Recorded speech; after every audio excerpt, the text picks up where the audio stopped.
Hi guys, AI Lovecraft here. The following is an opinion piece spoken by the head of the AI Lovecraft channel. It focuses on their feelings about Lovecraft's cat's name and their usage of language. If that's not something you're interested in, completely understandable. Thanks for making it this far. If you are interested in hearing their opinions on the matter, though, stay tuned. The voice in this video is AI generated using speech, synthesized to sound similar, but not the same as an existing character. These are the views of the head of the AI Lovecraft team, and not co-signed by anyone else. I want to talk about a subject that has been in the back of my mind for a while now. It has to do with Lovecraft's cat. See, a lot of people who come after Lovecraft like to point to the cat and go, "Look, he's a racist." And the cat is the crowning example of his racism. Now let's not split hairs. Lovecraft was a racist, hands down, no question. Granted, he was one in the 1920s and 1930s, which doesn't change the fact he was racist, but it does contextualize it. Racism, or fear of immigrants during this time, was not an uncommon thing. Doesn't make it right. It's just a historical fact. That being said, what if I were to tell you that Lovecraft most likely didn't name the cat? By all accounts, Lovecraft's family acquired the cat when he was around 8 or 9, which likely means that his family named the cat. I find it hard to believe that a 9-year-old would come up with that name. But even if he had come up with the name of that cat at the age of 9, where do you think he got that language from? If you answered his parents and society at large, you would be right. There are so many examples of his hatred of all things outside the Anglo-Saxon gene pool. Countless stories that I have personally revised on this channel for the sake of keeping them YouTube-friendly, where he expresses fears of anyone who doesn't look paler than a vampire dying of consumption. And yet, the cat is always mentioned. It is true that later in life, he would refer to all black cats by the moniker, truly showing how much he cared for his childhood cat. In fact, a black cat is featured in the Cats of Ulthar and the Dream Quest of Unknown Kadath. It was literally the man's favorite type of cat, which sent me down a bit of a mental rabbit hole. See, Lovecraft's works are fiction, but the characters and horrors of the Lovecraft mythos are all sort of self-inserts for Lovecraft. They are frail, fearful, only forced into action by circumstance or curiosity, and for the most part self-insulated.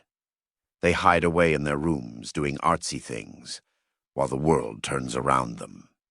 They get their information from select individuals and tabloids. They don't see much of the outside world. And I think that goes to show something we already know about Lovecraft.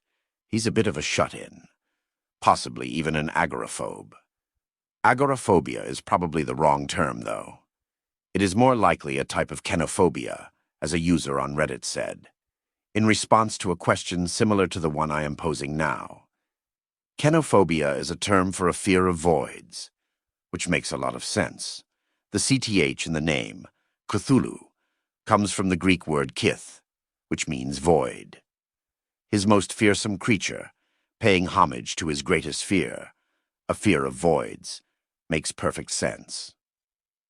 Then again, Cthulhu lives beneath the ocean, which can also be referred to as kith. But I digress. The point I am driving at is this.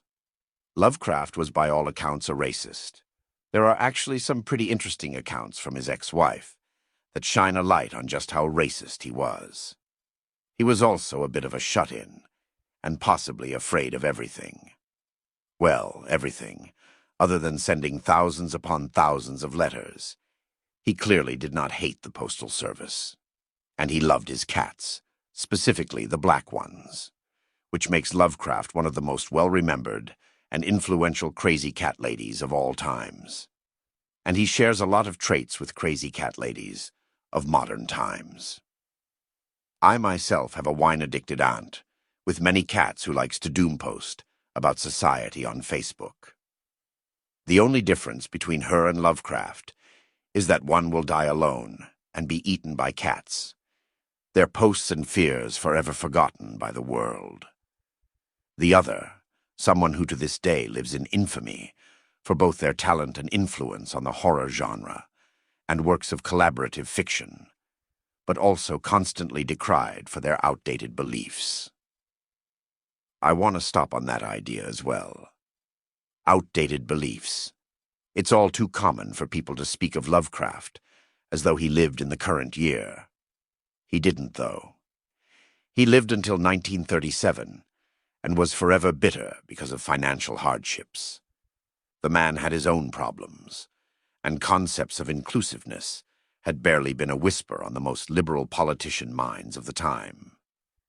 He didn't write his works in the modern era.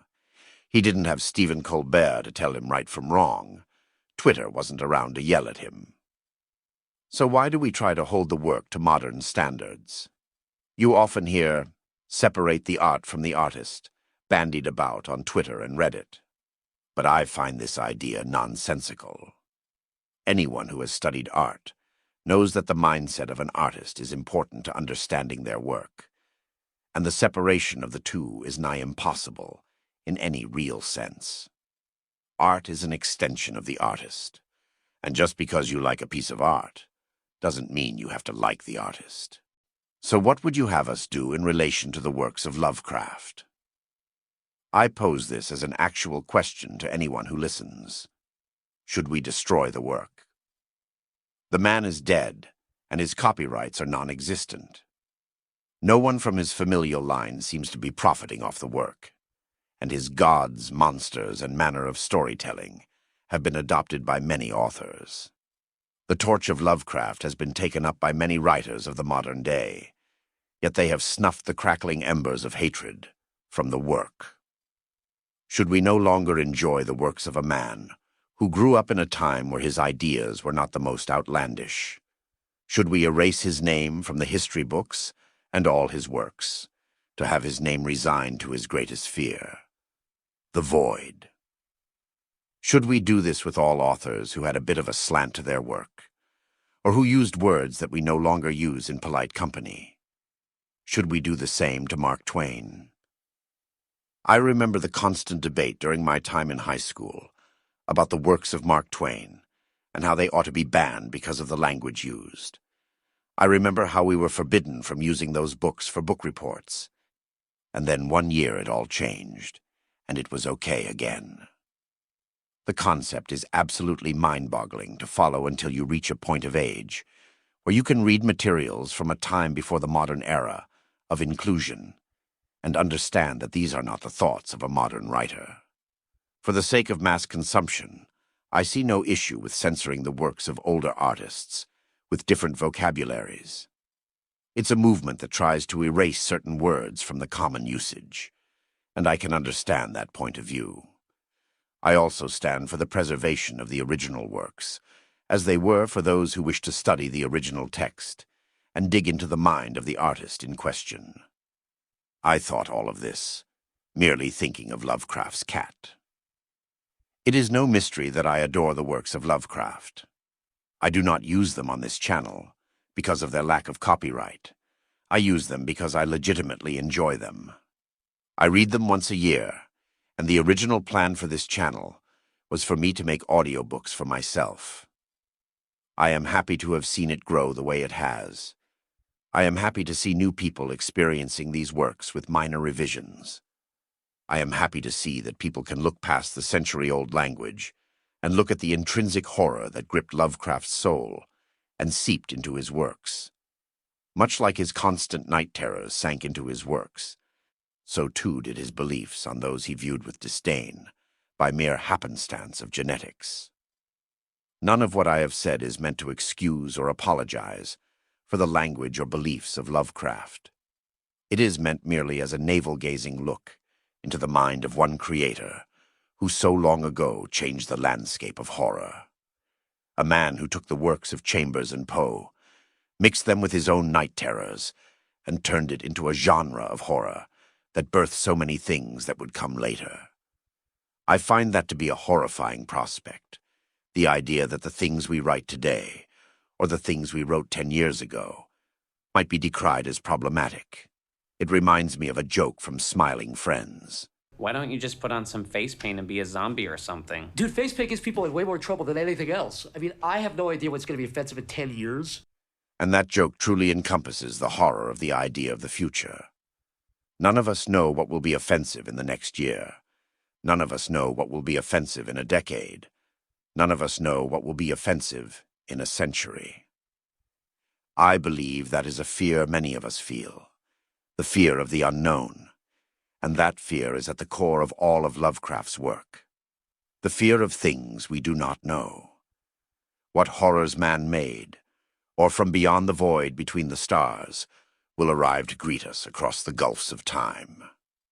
The public sense of consciousness will be forever changing, as values and opinions shift, as rhetoric changes. So too does the acceptability of things benign and malicious alike. And in this age of AI, we may see those shifts occur faster than ever before. In the end, I cannot tell you how to think. I would never tell you how to think, because that is the problem. I feel I have ran up against contemplating the name of Lovecraft's cat. I do know what I think. I only know that these were the words written, and the names given. I know how people feel about it. I know that many hate the cat's name, and I will not disavow their right to feel that way. It is for the individual to decide how they feel about outdated language and literature, written in the time of its usage. It is for you, the listener, to decide how you feel about Lovecraft's cat. All that being said, if you made it to the end of the video, thank you so much. This is my first opinion piece, and the first test of a working speech model, so I hope it turned out okay. I'd love to hear your thoughts on the topic down in the comments. Likes and dislikes are equally appreciated. Again, thanks so much for watching.